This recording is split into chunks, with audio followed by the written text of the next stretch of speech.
Hello friends, ఈరోజు మనం బీరకాయ బజ్జీలు ఎలా తయారు చేసుకోవాలో చూద్దాము. దానికి కావాల్సిన పదార్థాలు: బీరకాయలు పొట్టు తీసేసి ఇలా మనం ఫిష్ షేప్లో కట్ చేసుకోవచ్చు, లేదంటే మనకి ఇష్టమైన షేప్లో రౌండ్గానైనా కట్ చేసుకోవచ్చు. దీనికి కావాల్సిన పదార్థాలు: పెద్ద కప్పు శనగపిండి తీసుకోండి, పచ్చిమిర్చి ఇలా సన్నగా తరిగి పెట్టుకోండి, దీంట్లో కొద్దిగా వాము కూడా ఒక అర స్పూన్ తీసుకోండి, అల్లం వెల్లుల్లి పేస్ట్ కొద్దిగా, ఉప్పు రుచికి సరిపడా తీసుకోండి, దీంట్లోనే కొద్దిగా మనం జీలకర్ర పొడి కూడా తీసుకోండి, దీంట్లో సరిపడా కారం కూడా ఒక కప్పు తీసుకోండి, ఒక 2 స్పూన్లు అయితే సరిపోతుంది.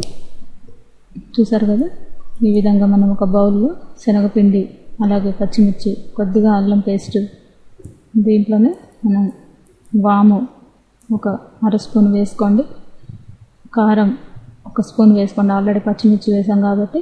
దీంట్లోనే జీలకర్ర పౌడరు, అలాగే ఉప్పు రుచికి సరిపడా వేసుకోండి.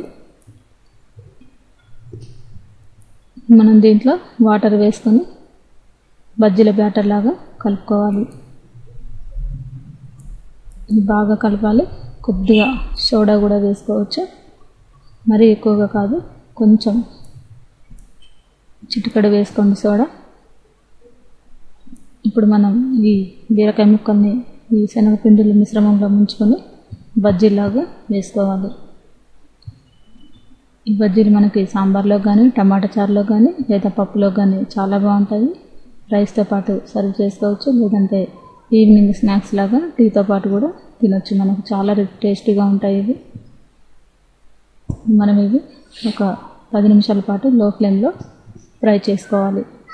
చూస్తారు కదా, ఈ విధంగా మనం వీటిని అన్నింటిని కూడా ఫ్రై చేసి మరోవైపు కూడా తిప్పుకొని బీరకాయలన్నీ కూడా కొంచెం ఆయిల్ ఫ్రై అయ్యేటట్టుగా మనం ఫ్రై చేసుకోవాలి.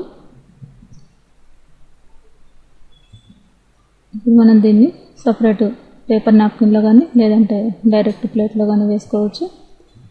చూసారు కదా, ఈ విధంగా మనకి ఇప్పుడు బీరకాయ బజ్జీలు రెడీ అయిపోయినాయి. ఈ రెసిపీ కనుక మీకు నచ్చినట్లయితే మీరు కూడా ట్రై చేసి చూడగలరు.